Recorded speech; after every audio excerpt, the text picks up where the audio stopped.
Today's daf, we're going to be learning the Shevuot Daf Lamed. This is the daf for Shabbat. We're going to get started with a new chapter about Shevuot Ha'edut, which we're going to talk about right now. A few words of introduction. We're going to start with Vayikra chapter Hey, which is a chapter we've seen before when we talked about Shevuot Bitoy.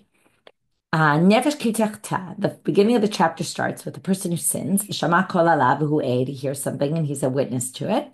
O ra'au yadai, either he saw or he understood, which again, a little unclear what exactly that means.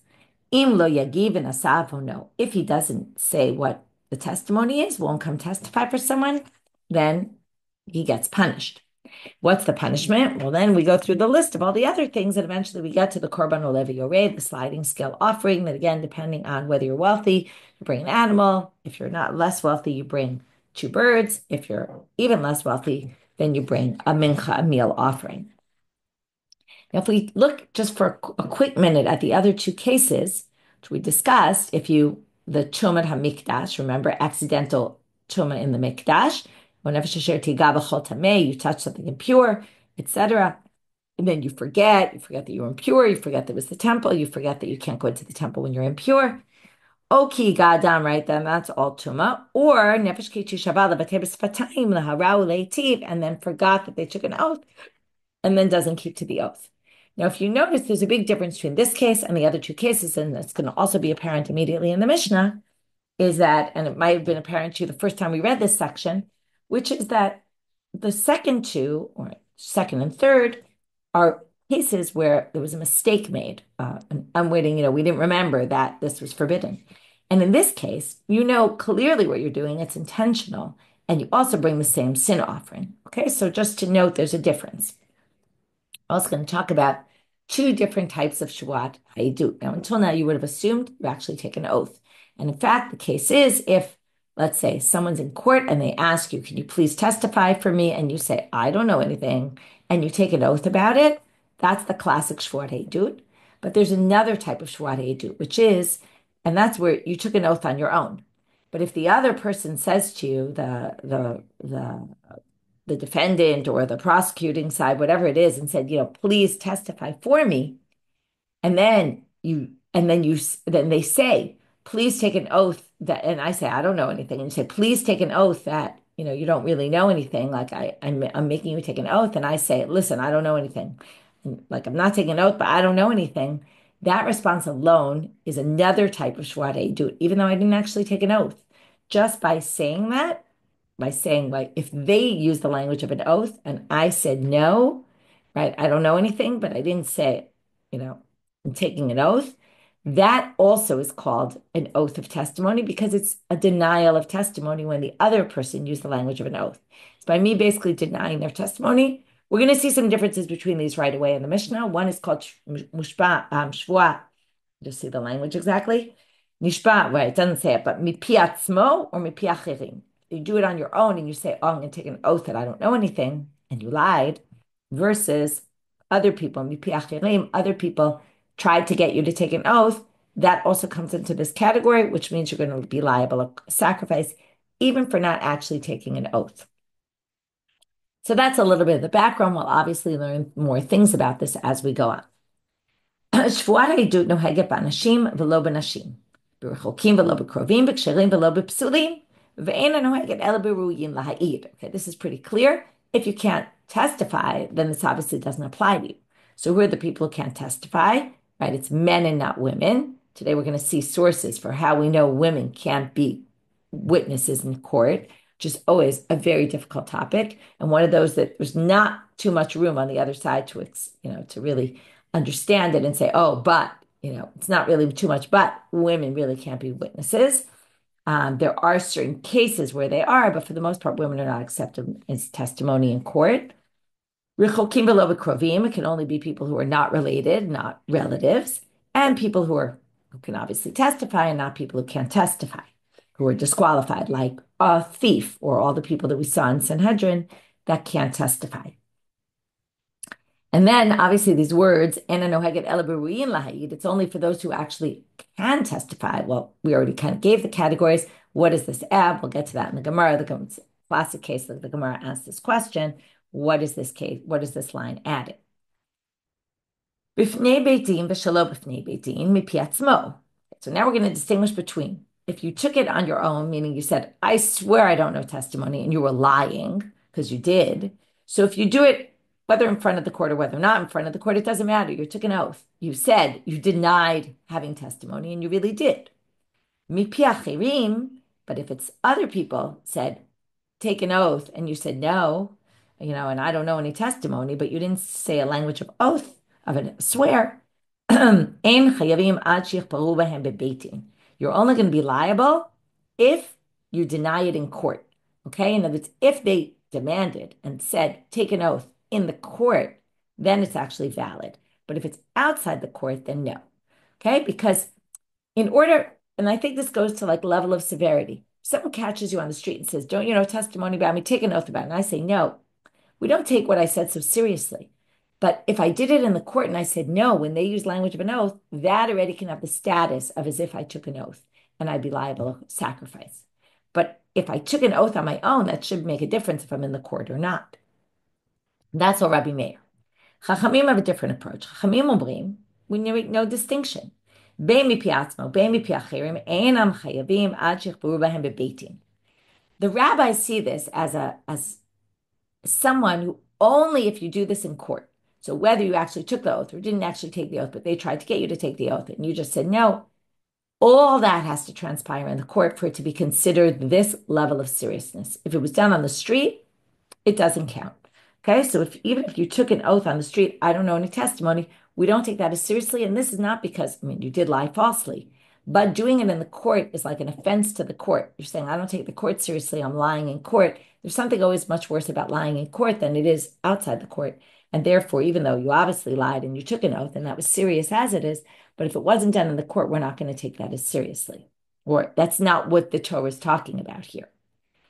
V'chayavim al hazadon shvuah. Okay, so number one, as we said before, it said nothing about unwitting. This is actually intentional. You're going to bring this korban chatat, the sin offering, even if it was intentional, as opposed to, as I mentioned, the other two, to bring the korban olevi yoreh, the sliding scale offering, which are only unwitting. Ve'al shigigata im zadon ha'edu. Now, what if you forgot that you didn't remember that there's this thing called the Shevuot ha'edut, that if you lie falsely in court, you're going to bring a sin offering.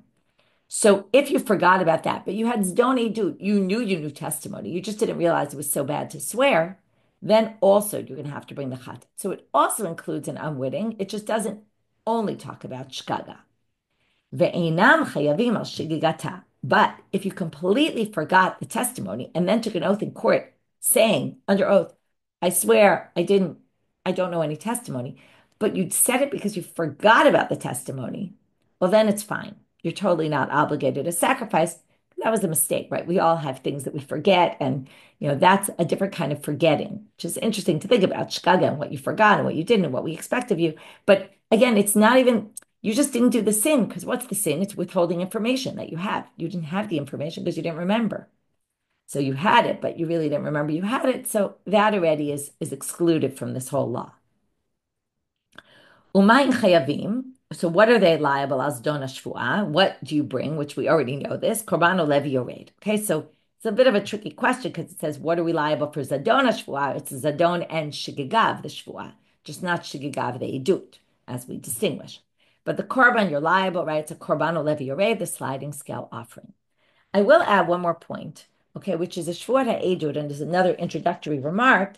It's only relevant if the person who wants to bring you to bring testimony on their behalf actually needs it to be exonerated, and you don't help exonerate someone. Okay, that's the real issue. If you're basically causing this person, so if someone's claiming they owe money and you have information that would mean they don't owe money, and you're actually causing them a financial loss because of it, because now they're going to have to pay because you didn't testify, that's the real case of a Shevuot ha'edut. Okay, but if they're not losing on your behalf, then you won't be liable of korban. Or let's say they have other witnesses that could testify for them, then also you're not liable to bring the korban, which is another interesting element of this. If there's no ramifications to your actions, then it's a different story. Okay, the Gemara is going to start off, and we're going to have a whole series of drashot on the words amdu shnei hanashim, okay, which is a pasuk which comes up. Okay, first the psukim in Sefer Devarim Yutet, says, Lo yakum erecha bi'ish, you can't have one witness, you need two or three. And then it says, Va'amdu shnei anashim asher lahem ariv, the two people who are having the argument stand up before Lifnei Hashem, before God, Lifnei HaKohanim v'ashoftim asher yeh bayamim hahem, in front of the Kohanim and the judges that are in that time. Now, the simple reading of that pasuk is Shnei Anashim Asher Lahem Ariv, right? It's the two people who are having the argument. Sounds like the two, what we call the Baalei Dinim. Two people who are in court arguing, not the witnesses. Okay, the witnesses were in the previous pasuk. However, the Gemara is these braitot are all going to basically say that these two people are actually the witnesses. Okay, and we're going to go through. And what the Gemara is going to use this for is, what does this teach you? That women can't be witnesses because it's Shnei Ha'anashim. Specifically, it says men and not women. But they're going to bring some other proofs as well. It's not going to be the only proof. So now the Gemara starts off, Manani Mile, how do we know that women can't be witnesses? So we're going to bring a slew of braitot. The Tanu Rabbanan, first braitot. V'amdu Shnei Anashim. Be'edim ha'katuv medaber. Those two people are the witnesses, and that shows women can't be witnesses. We're going to see this over and over again. Oh, you say witnesses. Maybe it's the Baalei Din. This is a little bit strange because the way we read it is the two people who have the argument. But what they say is no, Asher Lahem Ariv are the people who are arguing against each other. The two people are obviously not the same people, and they're the witnesses. Right? They kind of read it like this.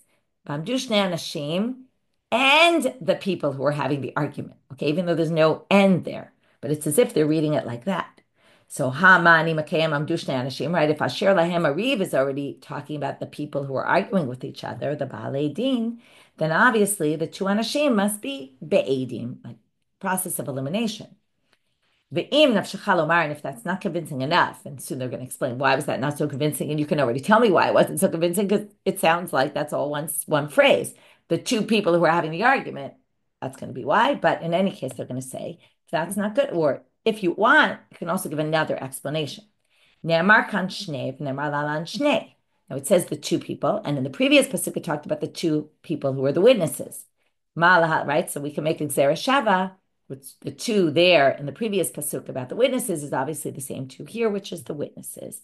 So just like there was witnesses, here it's also witnesses. So why did you have to bring that second explanation? Well, you might have said, as I already explained, it doesn't say the two people and the people having the argument, which then would be very clear.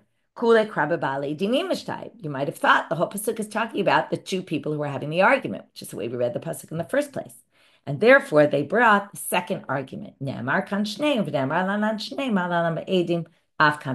that's why they brought the second proof, how we know it's talking about witnesses.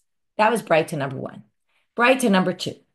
Tanya Ida, V'amdu Shnei Anashim. And the same thing they're going to say. Be'edim ha'katuv medaber. And again, once you say it's witnesses, that proves witnesses have to be men. Again, the braitot is going to say, how do you know it's witnesses? And how do you know it's not the Baalei Din? Two people arguing with each other in court. Amarta v'chishnayim ba'im ledin, shlosha ein ba'im ledin. Wait. Often you have more people coming to court to argue a case. You could have two people on one side and four people on the other side. It could be a family you're having an argument with. There could be lots of people. But usually witnesses come in pairs. Okay, one could argue that. We've seen many cases where there were more than two witnesses, but it's a possible line of thinking. Ve'im nafshecha lomar, and here also in the braitot they say, and if you were to say, in other words, we have another way to prove, which again, it's going to end with the same as before, 2 and 2, just like the previous pasuk was two witnesses, afkan be'edim. Here, they're going to also say the two are witnesses. Now, why do you need the second proof? Well, because you might say, well, either which way, when you come to court, there's usually two sides. Even if one's a family of four and one's a family of two, or one or two partners, or it doesn't matter. But the point is, there's two sides. There's the plaintiff and the defendant, right? So, therefore, we're going to bring a different answer. Because you still might view that as two people, even though it's really not two people, it's two groups. But therefore, they're going to bring the second answer, which is again, okay, again, two, witnesses. Tanya idach, third brayta. V'amdu shnei anashim. You're getting the hang of this. Be'edim hakatu medaber. It's talking about edim. Again, they're going to ask, Atam re be'edim. You say it's witnesses. Oh, eno ela b'balei dinim. Maybe it's the balei din. Amarta v'chi anashim ba'im ladin. Nashim ein ba'od ladin. Here's a good one, right? Women often end up in a court case, right? It wouldn't just be men in a court case. Ve'im nafshecha lomar, and if that's not good enough, again, and therefore, right, again, if we're talking about only men, it must be witnesses and not the balei din. So now they say, wait, men come to court, women don't come to court. Sorry, ve'im nafshecha lomar, if that's not right. And again, if you want, you could use this other proof.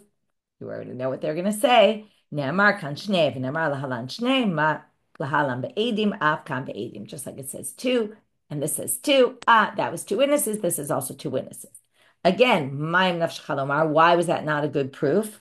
Well, the first one, b'chitema isha lav orcha.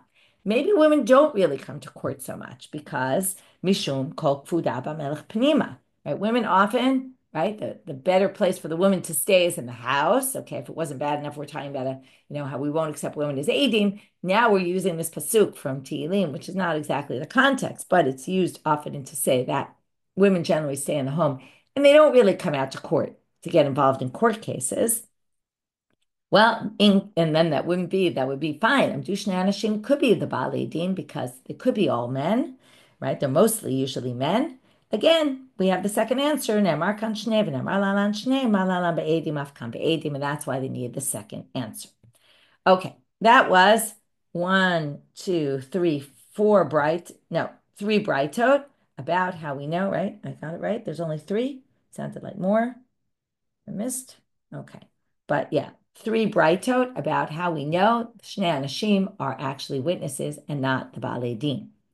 Now comes another braitot darshaning the amdu Shnei Anashim, but focusing on the word va'amdu, and they stood. Notice they stand. So Tanu Rabbanan va'amdu Shnei Anashim mitzvah leba'alei dinim sheyamdu. Okay, first of all, notice this braitot thinks amdu Shnei Anashim is the balei din, not the edim, not the witnesses, and they say. From here, you learn the balei din need to stand, okay? When you're the plaintiff and the defendant, you have to stand in court. Amar Rabbi Yehuda disagrees and says, Shamati she'im ratzu lo shivat shnehem moshivim. If they want, they could have them both sit, okay? You can't have one sit and not the other, but you can offer them both if they want to sit. Now, why is the issue? Well, Ezu asur, what is forbidden according to Rabbi Yehuda? Shelo yehi echad omer ve'echad yoshev. You can't have one sitting and one standing because letting people sit was a sign of respect. And we're going to see that if the judge shows respect to one side and not the other, people are going to think that the judge is favoring that side. And then the other side is going to kind of be, dumbfounded and scared to say anything because he thinks anyway they're going to rule against him and it's going to create an unfair situation where then right, if he wasn't biased already to begin with the judge, he's going to become more biased because that person's going to get all worked up and nervous because they say, oh, the judge isn't on my side, and that's going to make them worse in court. So we're going to call it yistatmuta notab. It's going to just be silent and not even bring his claims because he sees he has nobody to listen. Nobody's even going to listen to him. So you have to be very concerned, and this we're going to see throughout this next section, about being fair in court and not looking. The judge can't look like he's favoring one side because it will make the other side respond poorly, okay, and not give a full chance. So he says that's why. If you want to have both of them sit, that's totally fine. But you can't have one sit and not the other. And you can't have a chacham medaber kol shoko v'echad omer lo katzir dvarecha. The judge can't say one of them, oh, speak as much as you want, and to the other say, oh, no, please be brief. Right? You have to be fair to both sides. Otherwise, again, the judge showing favoritism. Tanu Rabbanan, another braita along the lines of this. But we're going to darshan it not from Shnei Anashim, which amdu, right? The whole idea is they both have to stand. And then we saw this machloket, and we'll get back to this machloket soon. At what point in the judgment do they have to stand? But not yet. Tanu Rabbanan, another braita, betzedek tishpot amitecha. You have to rule your people with justice, okay? Your amitecha are your friends. So now we're going to darshan this. How do you have to do that fairly? Same thing we just had. You can't treat them differently because it will show that you favor one side. And then, davar acher, a different interpretation. that we're actually going to take out of the context of the court. But is this is just in your everyday reactions. You should always give people the benefit of the doubt, right? Something happens, someone shows up late. Instead of getting angry at them, you should give them the benefit of the doubt that something unexpected happened. That has nothing to do with court. That's just amitecha. When you're in friendly relations with people, you should always look on the positive side about, and judge them favorably in terms of assume that something must have happened and there must be a reason for their actions. Tane Rav Yosef. Rav Yosef brings a braitot again on the same pasuk, b'tzedek tishpot amitecha. Am she'itcha b'Torah u'v'mitzvot. Hishtadel lidunu yafeh. Now, after all this talk about not being favorite, not taking favorites, now we have something that seems a little bit like favorites, which is the nation that is with you in Torah and mitzvot. That means talmidei chachamim, or people who keep halacha properly, right? As we call religious or observant people, okay, depending on, right, you could define it in all different kinds of ways, right? This is very unclear. They're with you in Torah and mitzvot, okay, however one wants to define that, you should try to judge them yafeh. Okay, this word yafeh is a little bit tricky. In fact, in the Haggadah Bach, they changed it yafeh yafeh, okay, which again, doesn't really help so much. So we're going to explain later what we mean by this exactly. Rashi even says, "L'kama mefarish la l'mishrei b'tigra im ba'u shnei dinim lefanecha ve'achad mehem talmidei chachamim ve'posek oto tchila u'ptor oto milefanav." Okay, some people say that it's really about to allow them to get back to work. Okay, that you want to let them have the first. The dono yafeh doesn't mean favor them in court. That would be unfair. It means let them go first in court, because otherwise that would really be unfair if you're going to, right? So just letting them be the first ones to be judged. If there's a case with a talmid chacham, a Torah scholar, so take him first so that, let him cut the line, I guess you could say. Rav Ula, berei de Rav Ilai, havali dina kamei de Rav Nachman. So Rav Ula, the son of Rav Ilai, comes to court before Rav Nachman. But before he gets there, shalach le Rav Yosef. Rav Yosef sends a message to Rav Nachman, who's the judge, and says, Ula chavereinu amit b'Torah u'v'mitzvot. He says, I want you to know that Ula is a talmid chacham. Amar le, Amar. So he says to himself, Lamai shalach le, l'chanufe le. What, is he trying to flatter me? Right? Like try to butter up to me and get me to favor him? Hadran Amar, but then he realized that what he meant was, right, because that for sure won't work. And that's why we're going to now explain what we meant by this. And this is what Rashi brought in before, Lemishra B'Tigrei, to let him go back to his work. Or, second option, starting now from Amabet, Inami L'Shuda D'Daine. Shuda D'Daine is a fascinating topic. And perhaps we could help understand it better using from here, but I think it could be, we always have two interpretations when we go with this. This is the judges have the ability to make their own decisions, like judicial discretion. Okay? They can decide sometimes when it's unclear where to go. Right? We have certain principles that we use when we don't know what to do. Mamonu b'tab safek holkim, right? We split 50-50. Some cases we say, or kol da'alim gvar, let the strongest one win, just leave it to them to figure it out. But sometimes they say shuda d'daine, which is the judges can use their discretion to decide. So now, perhaps that's why he wanted him to know that he was a talmid chacham, because if he uses this judicial discretion, well, then he should favor him. Okay, when everything's equal and you don't know which side to favor, so go with the talmid chacham. Now, shoot the daine, always people explain in a bunch of different ways. In fact, there's a gefet on it. You can search back by searching shoot the daine and trying to find the gefet on it. It's a very interesting topic. There's two ways usually of understanding it. One is that the judges use their discretion, like they're not sure who to believe. So they go with who they think is more likely to be the more honest person. And then that fits well because talmid chacham is a more honest person. Usually, not always. Of course, we know it's not always the case, but at least as a general rule, you can assume this person is probably more honest. That's one way to go.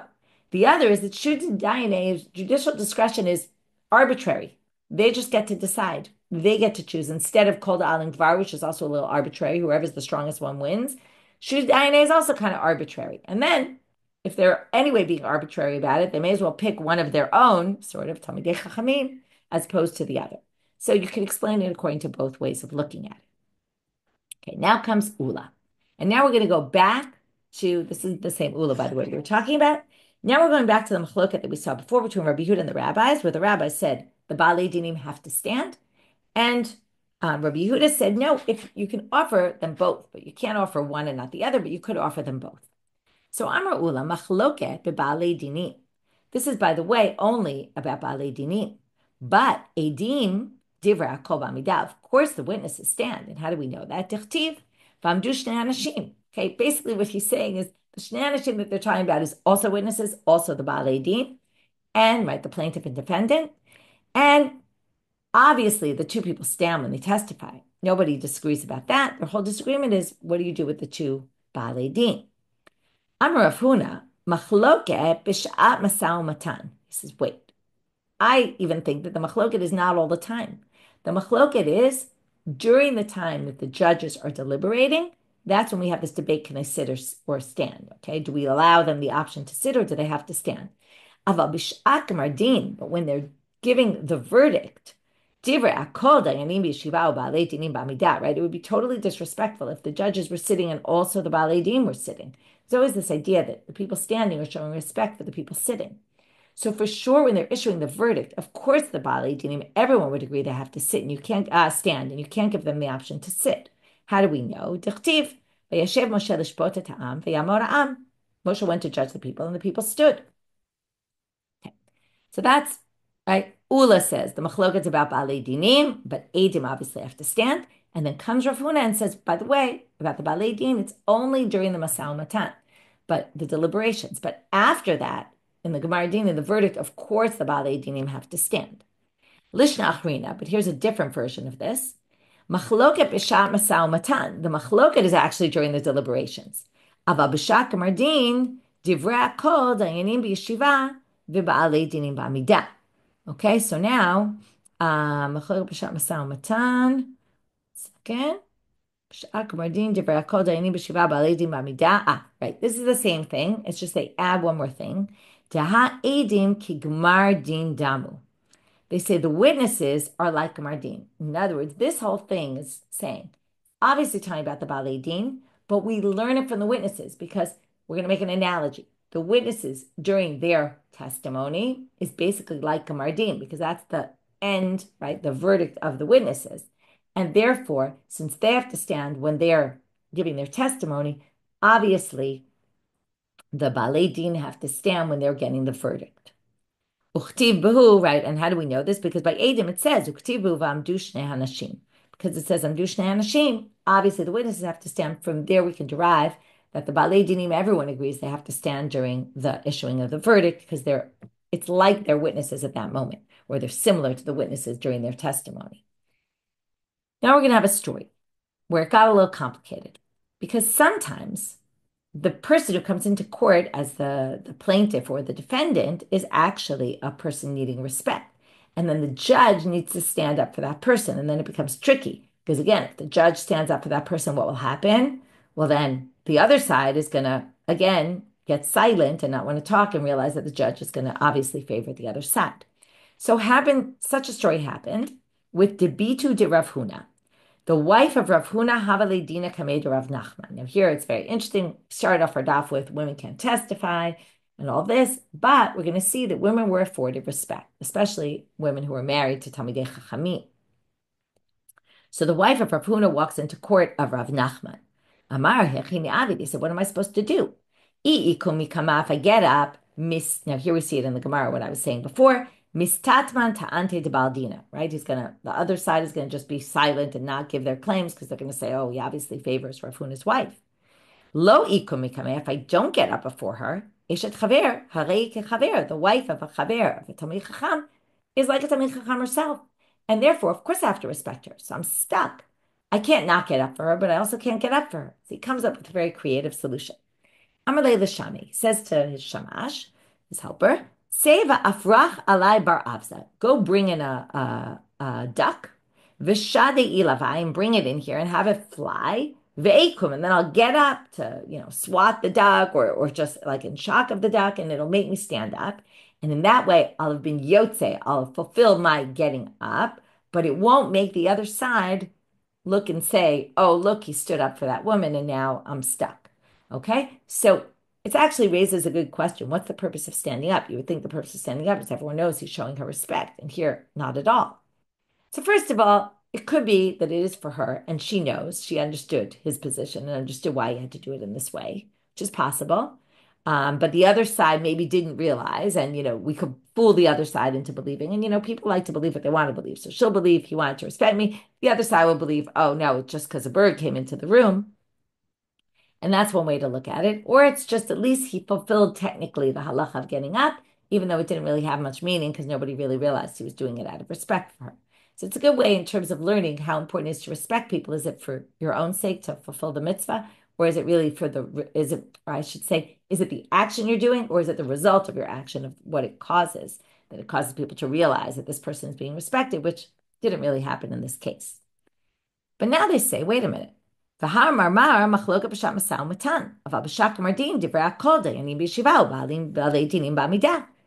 didn't we say that their whole machloket has only been masau matan during the deliberations? But when you have the verdict, which we assume this was during the verdict, this whole thing happened. Of course, the dayanim have to sit. So how is it that he got up? Well, diyativ kaman deshare masane. There's a way to be up and not up. How is that? Well, when you sort of get up to tie your shoelace, you get up a little, but you're not really up.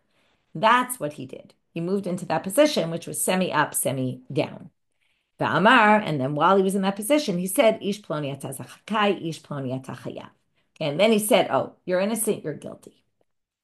Amar Rabba bar Huna. Haitzorva merabanan va'amaretz. Di'ilu dina bahade hadade. What do we do if we have a talmid chacham and an amaretz? Okay, we want to respect the talmid chacham and not the amaretz, but we can't do that because we're going to have the situation we just described.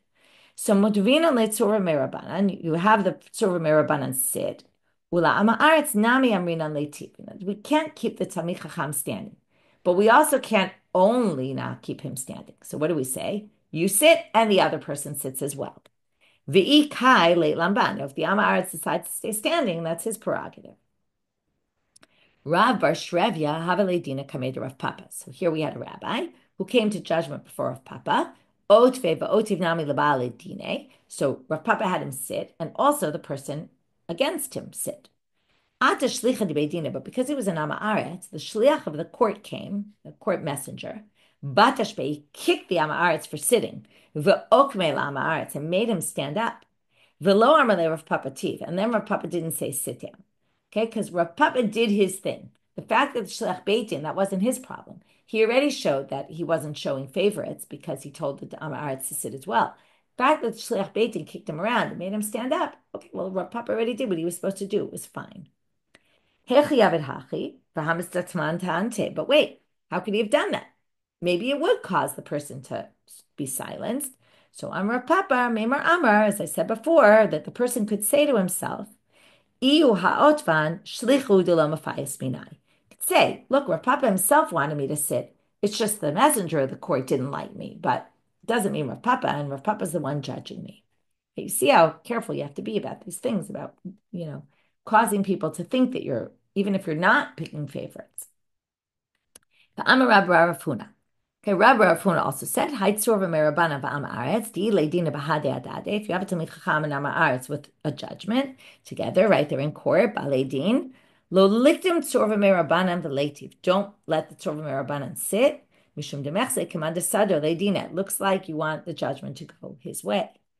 V'lo amaran ela delok via no, sorry, I didn't read this right.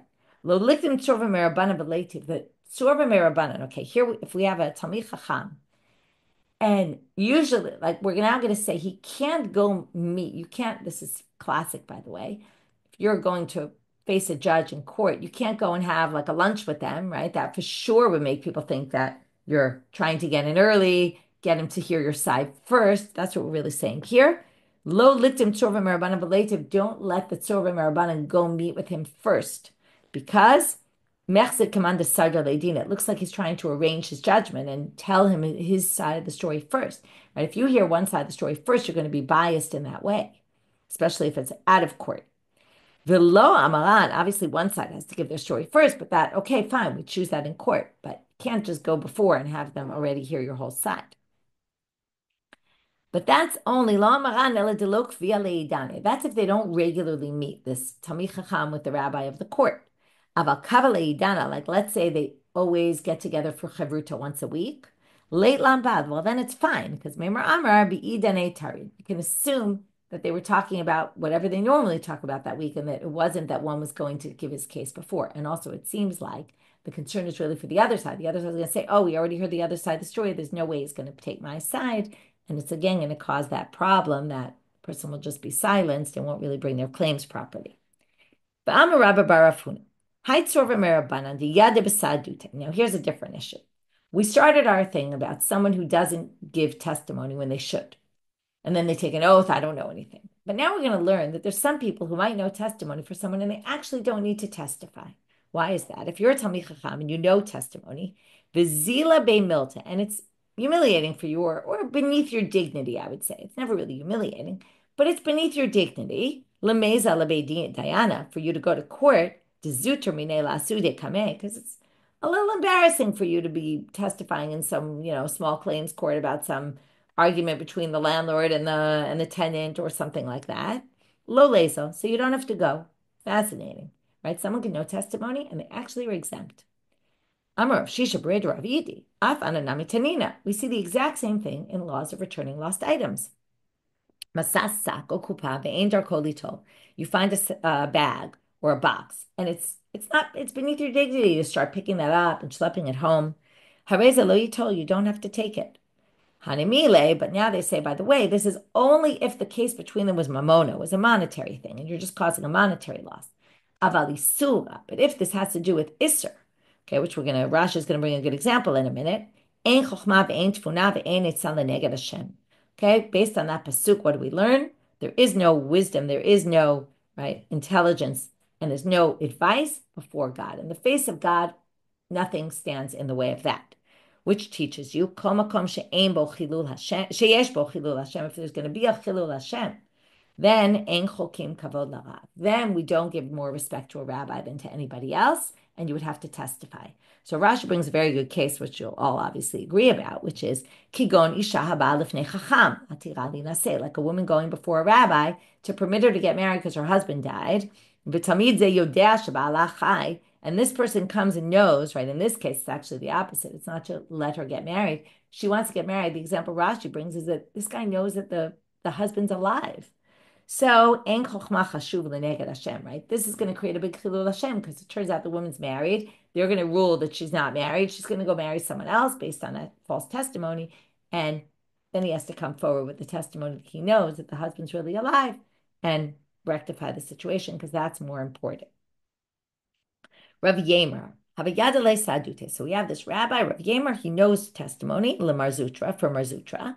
Ata the Kameta Amemer, the case comes before Amemer. Utvinu lekulu. He made everybody sit down because he wanted Rav Zutra to sit down and he wanted Rav Yemer to sit down. So he obviously then asked the other side as well to sit down because it wouldn't be respectful, right, to do that. Again, not respectful. It would cause the problem in the other way that we saw before. Amarle Ravashi la Memer. Vahamar Ula. Wait, but Ravashi says to Memer, didn't Ula say machloke b'balei dinim? Aval be'edim divrei kol b'amidah. But why do you have the witness sit down? It's only the balei dinim that get to sit down. Obviously, the witness stands up. Amarle, hi aseh, v'hai aseh. He said, look, there's a mitzvah aseh, amdu shnei anashim, they have to stand up. But there's another mitzvah aseh. You can look at Rashi. What does he say? The mitzvah to respect talmidei chachamim is learned from et Hashem elokecha tira. You should fear God. L'rabot talmidei chachamim. This includes even Torah scholars. So, aseh dichvod Torah adif. If we have a contradiction between two mitzvot aseh, we're going to take the one that has to do with respect for the Torah and respect the Talmidei Chachamim, even against this important halacha of having the Eidim stand. We didn't really discuss why the Eidim have to stand, but it seems to be a basic. But again, Kvod Torah you could see is more important. Okay, now we have a siman for the next section, Sanigrom, Borg, Zelat, Ra. Tanu Rabbanan. For these braitot we're going to learn now. Minayin l'dayan. Okay, they're all learned from the words midvar sheker chochak. Stay away from lies. So the first is, how do you know l'dayan shelo yaseh sanigron lidvahav? Okay, this is interpreted in a bunch of different ways. Sanigron is defense. You shouldn't make a defense for his words. So some of the commentaries explain what it means is don't try to help someone defend their position. Say, oh, you could say this and you can say that. Okay, because that's Talmud Lamar midvar sheker chochak. That's right. That's not appropriate for the judge to be teaching the other side how to, theoretically, it's also teaching them how to make a claim, perhaps also teach them to lie. There are other interpretations of what this Sunday groan is. Minayim l'dayan shelo yeshev talmid bor lefanav. A dayan, a judge, shouldn't have a student who's not smart in front of him, because the student might say, oh, you can make this argument, or you can, maybe you should rule this way. And if they're not smart, well, then the judge might make a mistake and follow them. Talmud lomar midvar sheker tochak, because again, that could lead to sheker, to lies, or false, right? A false ruling. How do you know if the judge knows someone's a thief? And if you're a witness and you know the person who wants to testify with you is a thief, so a judge shouldn't join another judge, or a witness shouldn't join another witness if the person is a liar. Right? Talmud lomar midvar sheker tochak. Stay away from anyone, even if you think they know actual testimony. Don't testify with people who are liars. First of all, we also know if they're disqualified, you'll be disqualified as well. And it's like guilt by association also. It makes you look bad. Okay, I'll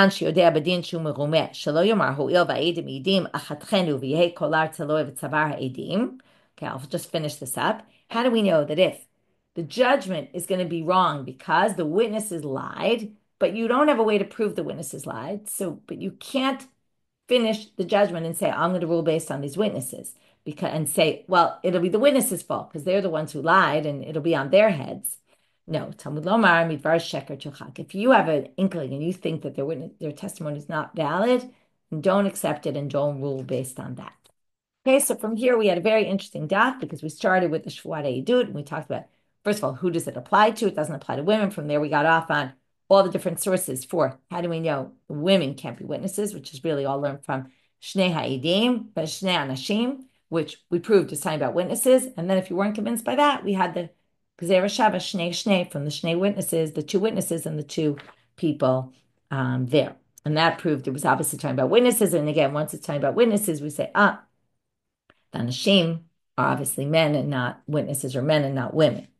Then we got to Va'amdu Shnei Anashim. Oh, they have to stand. From there we learned the witnesses have to stand. There's this machloket. What about the Balei Din? We got into a whole thing. What if they're talmidei chachamim and you have to respect them and let them sit? How do you do that? And how do you make sure that the judgment is balanced and that you don't sway things in the beginning and then make people think that you're favoring one side and then cause the other side to basically not bring a good claim, because you get them all worked up and they don't even want to say anything anymore because they think you're not going to rule like them, and causes the whole judgment to be off, right, and unfair. And then we learned about how you deal with when you have a talmid chacham or the wife of a talmid chacham in the room and you want to give them the respect they deserve, so then you have to offer everybody to sit. Otherwise, again, you have this skewed judgment. And from there we got to dvar sheker tochak and other things. We also mentioned this other issue about that the only person who doesn't have to testify sometimes is a talmid chacham if it's not respectful enough for them to do it, and it's beneath their dignity to do it. Then they actually don't have to testify, as long as it has to do with money and not with Isur. Because if it has to do with God, then the respect for God comes first, and therefore we actually make the person testify. So a lot of interesting topics about testimony, about judges, about fairness in trials. And from there we finish for today, wishing everyone a Shabbat Shalom and Shavuot Tov.